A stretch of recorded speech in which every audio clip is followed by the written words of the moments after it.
चलो ना। चलिए ना छोटी बहू, प्लीज ऐसा मत कीजिए, चलिए प्लीज। मुन्नी एक मिनट मुझे फिनिश करना। छोटी मैं ये कह रही हूँ कि मैं आपके कुलदेवी के मंदिर में जाकर क्या करूंगी? आप सबका माँ समझाओ ना।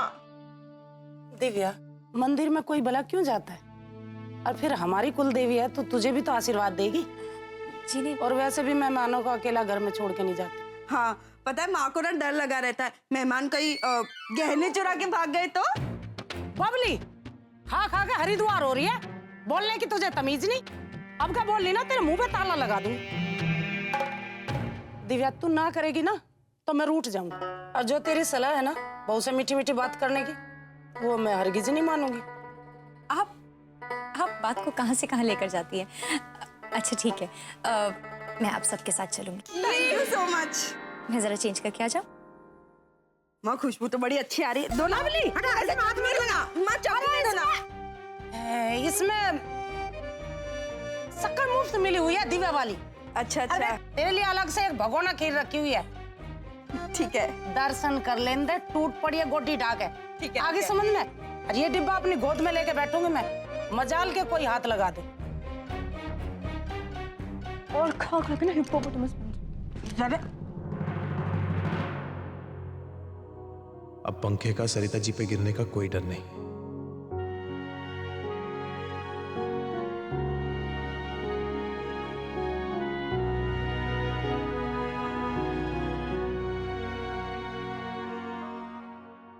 भैया आप तैयार है ना चलने के लिए? अरे पंखा बदल दिया? हाँ, बहुत आवाज कर रहा था। पंखे की आवाज तो सरिता भाभी को बरसों से परेशान कर रही थी, आपको अभी पता चला? क्या काम है? भैया अचानक से ये चेंज कहाँ से आया आप में? कुछ तो बदला है मेरी भैया की जिंदगी में। और सच कहूं, ये बदलाव ना मुझे तो बहुत स्वीट लगा। लगता है सरिता भाभी की जिंदगी में इस बार तो प्यार की बारिश होगी। मैं सरिता जी के लिए जो कुछ भी कर रहा हूँ वो प्यार नहीं, सिर्फ फिक्र है, हमदर्दी है। उम्मीद करता हूँ कि सरिता जी और परिवार के बाकी लोग इसे गलती से प्यार न समझ बैठे।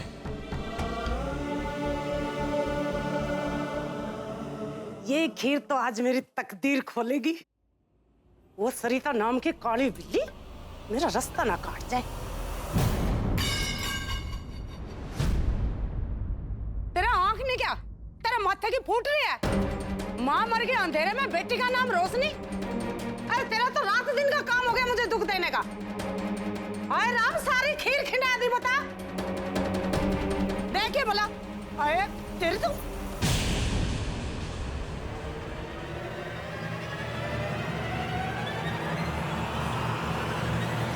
हाथ उठाने की गलती भी मत करना। वो जमाना गया कि जब मर्जी आई बहू को जड़ दिए चाटे। मत भूलिए, आपकी भी 3 बेटियां हैं। जैसा बोएंगी वैसा ही काटेंगी। अगर उनको भी आप जैसी सास मिल गई ना तो उनकी भी जिंदगी नर्क बन जाएगी, जैसे मेरी बनी है आपकी वजह से। तेरी इतनी हिम्मत! अरे तूने मेरा हाथ पकड़ा, मेरा! क्या हुआ माँ?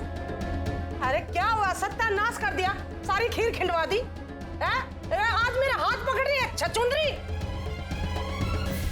भाभी अब हमेशा इतना नुकसान कर देती है। हाँ, और उस दिन वो भाले वाली मूर्ति भी तो टूटते टूटते बची थी। अरे मूर्ति तो छोड़, 3,500 की साड़ी का नाश कर दिया छछुंदरी ने। क्या भाभी, मुंह दिखाए वाले दिन आपने झूमर गिरा दिया, आज खीर, दूध, मेवे। आपको पता भी है महंगाई कितनी बढ़ गई है। एक तो नुकसान करा देती हो, ऊपर से आंखें दिखाती हो। माँ का हाथ भी पकड़ लिया आपने। तुझे तो आज मैं सबक सिखा। निकाल इस घर से, चल और अपने घर जाकर पाठ पढ़ाइए अपनी अच्छाई का। निकाल, छोड़ बहू का हाथ। तुम मेरे बीच में मत बोलो। मैं कह रही हूँ बहू का हाथ छोड़। ये घर आपका नहीं, मेरे पति का भी है। अगर हो सकता है तो मुझे इस घर से निकाल के दिखाओ। जितना अत्याचार आप माँ बेटी को करना है उतना कर लो, लेकिन मैं जीते जी यहाँ से नहीं जाने वाली। अगर मेरे पति चाहेंगे तो ही मैं यहाँ से जाऊंगी। जिसे तू पति कह रही है ना, वो मेरा बेटा है और मैं उसकी माँ हूँ। और तुझे आज इस घर से निकाल कर दम लूं। हाँ तो निकालो, अभी पुलिस स्टेशन जाकर आपकी कंप्लेन करती हूँ। बहू पर अत्याचार करने के जुर्म में अभी आपको अंदर डाल देंगे और जमानत भी नहीं होगी, याद रखना। याद नहीं, पड़ोस वाली नीलम मौसी का क्या हाल हुआ था? बहू पर अत्याचार करने के जुर्म में उनको अंदर कर दिया था और आज भी अपना रोना जेल में रो रही है। पता नहीं औरत अपने आप पर होने वाले अत्याचार को क्यों सहन करती है, लेकिन मैं उन औरतों में से नहीं हूं। मैं कानून का हंटर हाथ में उठा लेती हूँ और अपने अधिकारों के लिए लड़ती भी हूँ। मैं तुझे कुछ कह थोड़ी रही थी, मैं तुझे समझा रही थी। कितनी नुकसान हो गया, देख खीर गिरे। तुम समझाओ ना इसे कुछ, मैं तो उसे उठाने जा रही हूँ। चल मुन्नी, हम भी चलते हैं। हाँ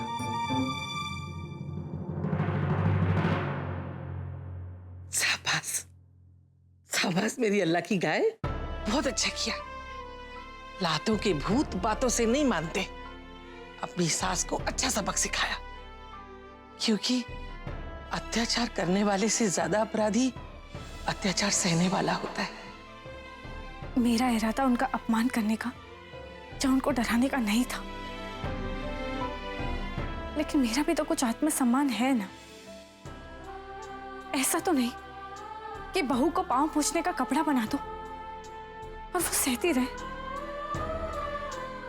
मेरी माँ और बहनें कितना परेशान करती है ना आपको भाभी, फिर भी आप ससुराल छोड़कर नहीं जाती। कोई आपसे प्यार करे या ना करे, आप इस परिवार से हमेशा जुड़कर रहना चाहती हैं। भाभी, एक बात बताऊं आपको, जिस दिन मैं किसी घर की बहू बनी ना, तो बिल्कुल आप जैसी बनूंगी, अपनी माँ जैसी नहीं। सच।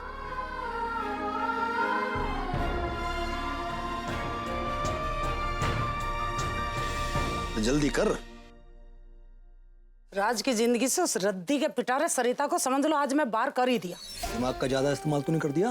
अरे नहीं राज के बाबूजी, अब वो कभी कभी पान में डालते हो ना खसखस के दाने। अरे दिमाग खराब हो गया तेरा। अरे हफीम होती है वो। आज पहली बार एक्सप्रेस ट्रेन की तरह दिमाग चला है मेरा। झट से दुगनी खसखस डाल दी दिव्या की खीर में। भाई वाह, तेरी खोपड़ी तो अचानक से काम करने लग गई।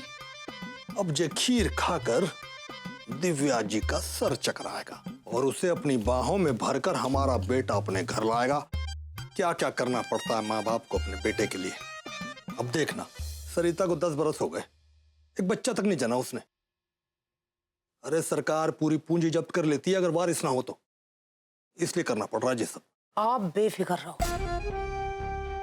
आज राज और दिव्या में कुछ न कुछ होके रहेगा। अरे जो भी करना ध्यान से कर, वरना वक्त से पहले उछलेगी ना तो ये खीर किसी और के मुंह में जा गिरेगी। कम ना हूं मैं, कमला हूं कमला।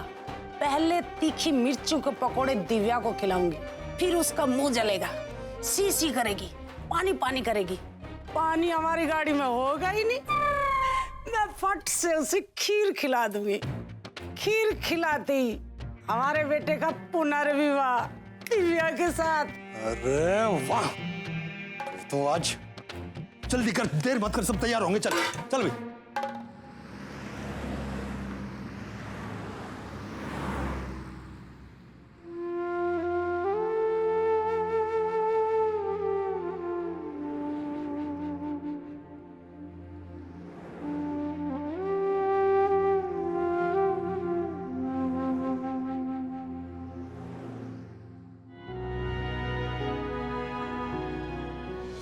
आप ऊपर सो जाइए, मैं यहाँ सो जाऊंगा।